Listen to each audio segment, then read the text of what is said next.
Every sports league protects something. Sometimes it protects its players, sometimes it protects its business, and sometimes those two things crash into each other so publicly, so undeniably, that the entire audience stops and stares. Been able to make the WNBA part of the national consciousness in a way that we've just never seen before. Caitlin Clark entered the WNBA and changed everything. Ratings, ticket sales, sponsorships.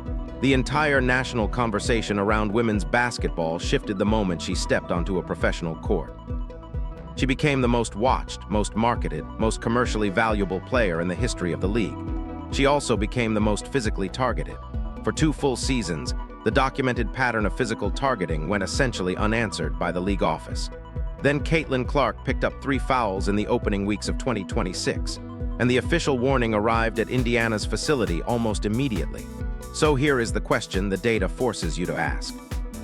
Who exactly is the WNBA protecting? Before we get into it, think you know your Caitlin Clark stats. How many technical fouls did she have at the time of the warning? A1, B2, C3, D4. Drop your answer in the comments and we will reveal it later. The Women's National Basketball Association issued an official notice to the Indiana Fever citing player conduct concerns. Now look, Clark got fouled twice on that play. The specific basis was Caitlin Clark's foul accumulation in the early portion of the 2026 season. 3 incidents, all documented, all on the official record. The first was a technical foul on May 13th against the Los Angeles Sparks. A physical game, contact on every possession, and a judgment call from an official monitoring Clark's reactions in real time. 1 technical foul in the opening 2 weeks of a season is not unusual for any player competing at this level. For the most targeted guard in the league, playing in front of the biggest crowds the WNBA has ever seen, it barely registers as a headline. The second incident was the double technical on May 22nd against the Golden State Valkyries. Clark and Janelle Salon had a physical confrontation after a loose ball play. Both players received matching technical fouls. Salon also threw an elbow in Clark's direction in that same sequence, visible on the broadcast replay. No additional action was taken against Golden State. The third was a flagrant 1 foul called on Clark for a hard screen, reviewed by officials and upgraded after that review. Clark acknowledged it herself in her post-game media session. She estimated approximately $1,000 in total fines across all 3 incidents. No complaints, no public accusations. She said what happened and moved forward. 3 fouls, $1,000. And Caitlin Clark gets hit with a technical.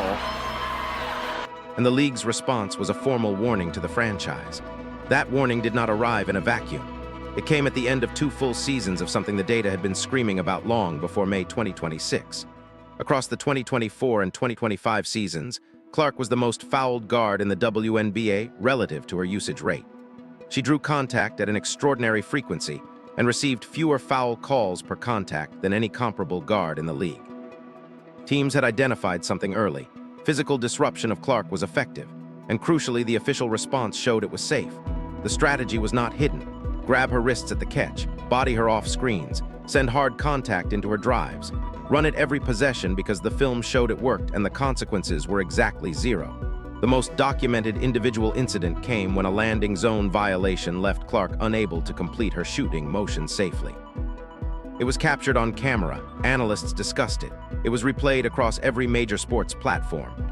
The league's official response was nothing. No formal warning to the franchise involved. No public statement about protecting players in landing zones. Nothing that functioned as a deterrent. The physical cost of playing without that deterrent showed up in the injury report.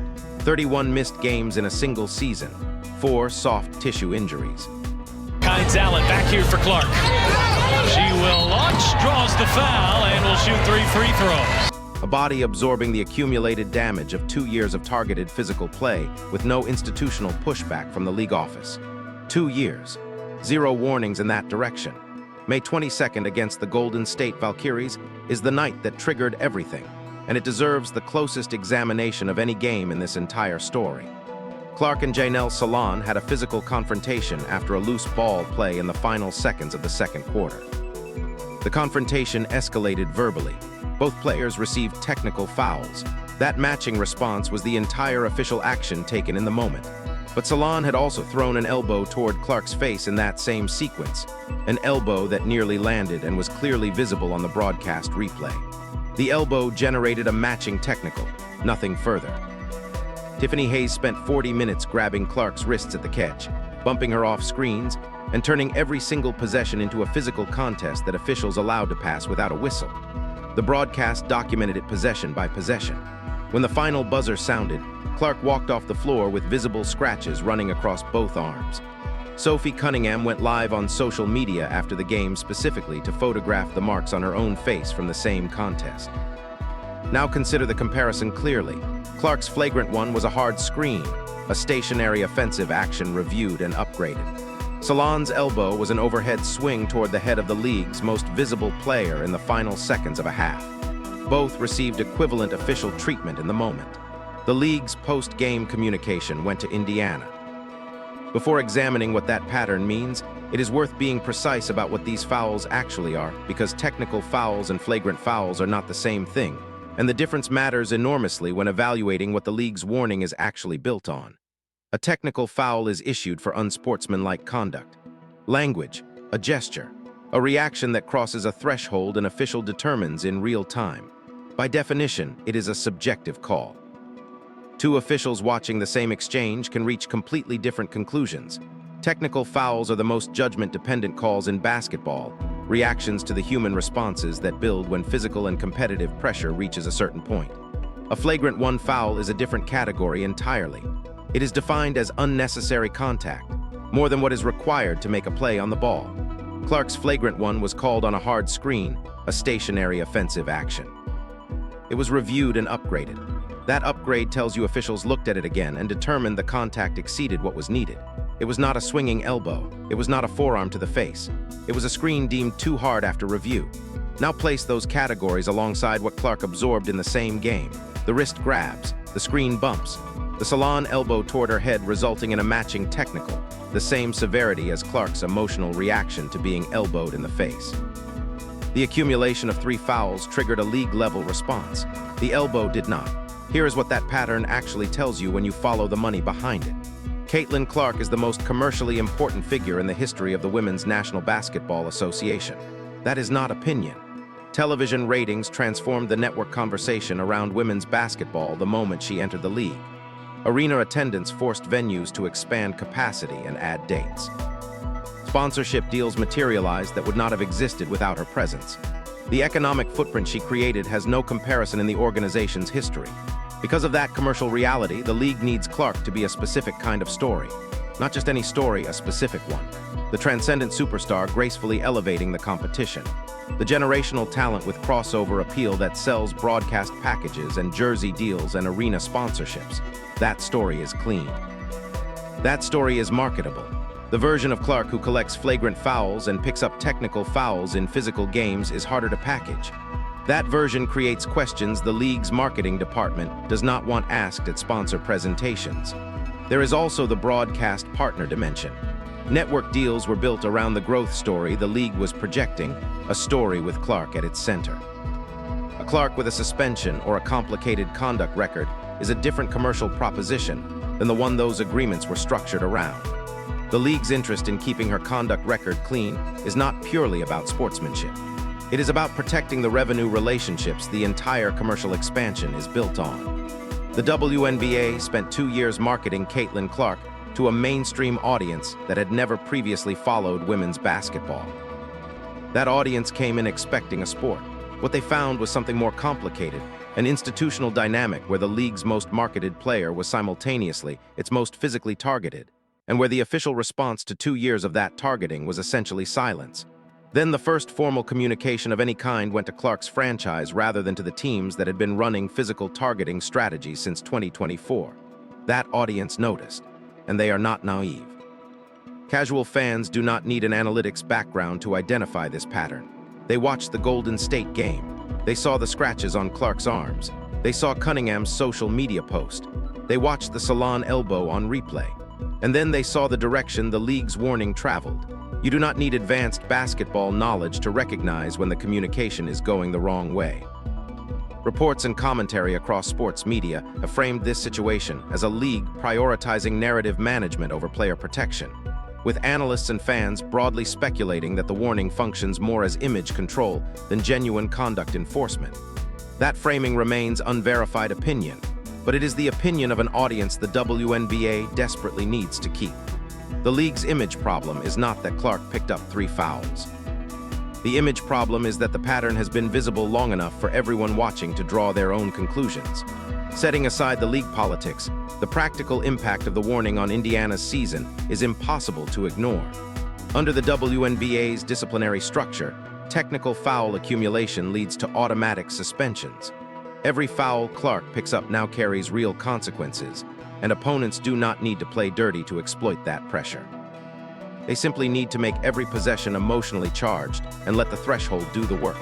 That is exactly why Indiana's offseason roster construction suddenly looks even more calculated. When the Fever signed Misha Hines-Allen, most fans viewed it as adding veteran toughness and leadership. Both remain important, but the role became significantly larger the moment that warning arrived. Hines-Allen's value now extends beyond scoring and rebounding. She is consistently the first player stepping into tense situations, absorbing the confrontation before Clark becomes involved in anything that could carry disciplinary consequences. That was visible across multiple exchanges during the Golden State game. Sophie Cunningham provides the same layer of protection from a different angle. Her reputation for physical, competitive play creates a presence that changes how opponents approach the dynamic around Clark entirely. The result is meaningful. Every confrontation absorbed by a veteran teammate is one fewer opportunity for Clark to accumulate fouls that now carry suspension-level weight. Clark's own public response throughout all of this has reflected exactly the mentality Indiana needs from her. She acknowledged the fouls. She accepted the fines. She moved forward without making it a media war. The warning was likely intended to calm the situation surrounding Caitlin Clark. Instead, it may have done the opposite, because now every fan in basketball is watching the same question unfold in real time across every game she plays. Opponents face a choice with no good answer. If they continue testing Clark physically, Indiana now has veterans specifically positioned to respond and absorb those moments. If they give her space and focus on traditional defensive schemes, they are handing one of the most dynamic offensive players in the league exactly the environment she needs to control games through scoring, passing, and shooting range that few guards in any league can match. Neither option is comfortable, and the MVP conversation growing louder around Clark only adds more weight to every possession. Indiana looks more complete than at any point in previous seasons. Aaliyah Boston continues developing into one of the league's premier frontcourt players. Hines-Allen has added toughness. Cunningham brings edge and experience. Clark remains the engine driving everything, and now she has genuine protection around her for the first time. The warning may have been designed to manage her behavior. What it actually did was shine the brightest possible light on the question the entire league is now being asked to answer publicly. Is the WNBA protecting its players, or protecting the image it built around its most valuable one? That question is not going away, and neither is Caitlin Clark. Here is where everything lands. The WNBA issued a formal warning to Indiana after 3 fouls in the opening weeks of 2026. 2 full seasons of documented physical targeting against the league's most commercially valuable player produced 0 warnings in the other direction. The Golden State game gave the entire country a side-by-side comparison in real time, and the communication still traveled one way. The money explains the direction. The broadcast deals, the sponsorships, the commercial expansion built entirely around one player's story, all of it creates an institutional interest in managing that player's image rather than confronting the conditions producing her reactions. Indiana has built a roster that answers the warning directly. Clark has responded with the maturity of a champion. The audience is watching more closely than ever, and the question nobody at the league office wants to answer out loud keeps getting louder with every game. Who is the WNBA actually protecting? Drop your take in the comments. Do you think the WNBA is treating Caitlin Clark fairly? And if this video opened your eyes, subscribe, because this story is nowhere near finished.